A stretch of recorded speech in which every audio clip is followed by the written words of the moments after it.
Hi అండి, welcome to STV.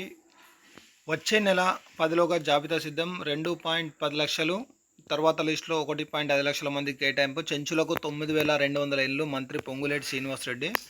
ఖరారైన Indiramma ఇండ్ల లబ్ధిదారుల సంఖ్య.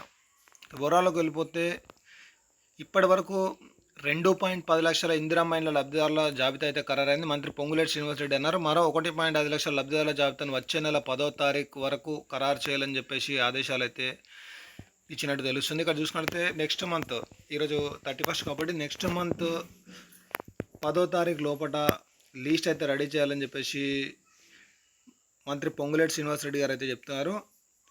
ఐటీడీఏ ప్రాంతాల్లో చెంచుల కోసం ప్రత్యేకంగా 9.200 ఇండ్లను కేటాయించాలని చెప్పి వివరించారు. శుక్రవారం సచివాలయంలో మంత్రి పొంగులేటి మీడియా చిట్ చాట్స్ చేశారు. ప్రతిపక్ష ఎమ్మెల్యేలు ఉన్న నియోజకవర్గాల్లో ఇందిరమ్మ కమిటీలు కాకుండా 40% ఇండ్ల జాబితాను స్థానిక ఎమ్మెల్యే అందించే విధంగా ఆదేశాలు అయితే ఇచ్చామన్నారు.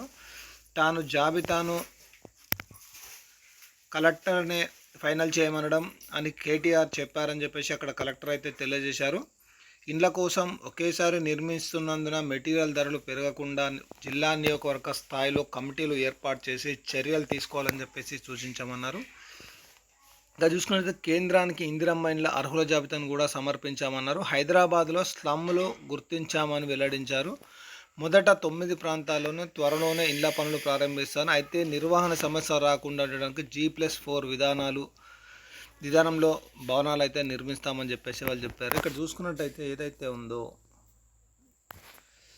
ఇందిరమ్మ ఇండ్ల అర్హుల జాబితాను కూడా సమర్పించామన్నారు. హైదరాబాద్లో 16 స్లమ్లను గుర్తించామని వెల్లడించారు. మొదట 9 ప్రాంతాల్లో త్వరలోనే ఇండ్ల పనులు ప్రారంభిస్తామని, అయితే నిర్వహణ సమస్యలు రాకుండా ఉండడానికి G+4 విధానంలో భవనాలను అయితే నిర్మిస్తామని చెప్పారు.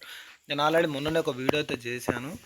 రాబోయే రోజులు అంటే గతం నుంచే నేను చెప్తున్నాను, రాబోయే రోజుల్లో ఏవైతే ఇందిరమ్మ L2 కేటగిరీలో ఎవరైతే ఉన్నారో వారికి గత ప్రభుత్వం నిర్మించినట్టుగా డబుల్ బెడ్రూమ్ నిర్మించి ఇస్తేనే వాళ్ళకు ఒక సొంత ఇల్లు అనేది ఏర్పడుతుంది తప్ప ఈ స్థలంతో కూడిన 5 లక్షల రూపాయలు ప్రభుత్వం భారం అవుతుంది. అలాగే స్థలం అయితే ఇప్పుడు హైదరాబాద్ చుట్టుపక్కల ఎక్కడ చూసుకున్నా కూడా కొన్ని కోట్ల విలువ చేసే స్థలం ఉన్నాయి కాబట్టి ప్రభుత్వం అంత డబ్బు పెట్టి కొని మళ్ళీ ప్రజలకు 5 లక్షల రూపాయలు ఇచ్చి కట్టుకోవడానికి ప్రభుత్వం దగ్గర అంతా ఇప్పుడు ప్రజెంట్ ఉన్న సిచ్యువేషన్లో ఒక ప్రభుత్వం కొంచెం ఇదిగా ఉంది కాబట్టి ఇటు G+4 పద్ధతి, అంటే గత ప్రభుత్వం G+9 పద్ధతిలో చాలా వరకు అయితే డబుల్ బెడ్రూమ్ అయితే కట్టించింది. అయితే నిర్వహణ లోపాలు, ఎందుకంటే లిఫ్ట్ సౌకర్యాలు కావచ్చు, వాటర్ సౌకర్యాలు కావచ్చు, ఇతర సౌకర్యాల ద్వారా ఇబ్బంది అవుతుంది కాబట్టి అలాంటి ఫ్యూచర్లో అలాంటి సమస్యలు రాకుండా ఉండడానికి G+4 పద్ధతిలో ఈ డబుల్ బెడ్రూమ్ అయితే నిర్మించి ఈ L2లో ఎవరైతే ఉంటారో వారికైతే ఇవ్వాలని చెప్పేసి సీఎం రేవంత్ రెడ్డి అలాగే మంత్రి పొంగులేటి శ్రీనివాసరెడ్డి గారు అయితే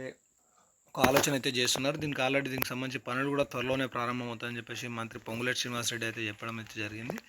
ఇప్పుడు ఎవరైతే ఈ ఇందిరమ్మ లీస్ట్ కోసం ఎదురు చూస్తున్నారో ఈ వచ్చే నెల 10 లోపు అయితే ఈ లీస్ట్ అయితే రెడీ అవుతుందండి. చాలామంది ఈ లీస్ట్ కోసం అయితే ఎదురు చూస్తున్నారు.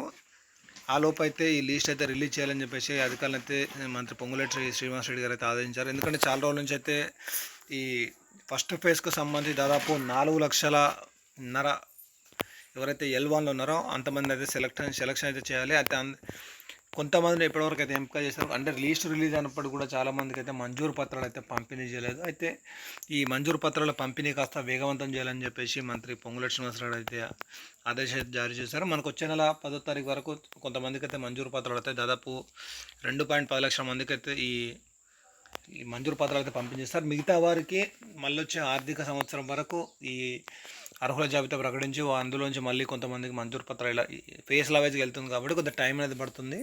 Thank you for watching STV.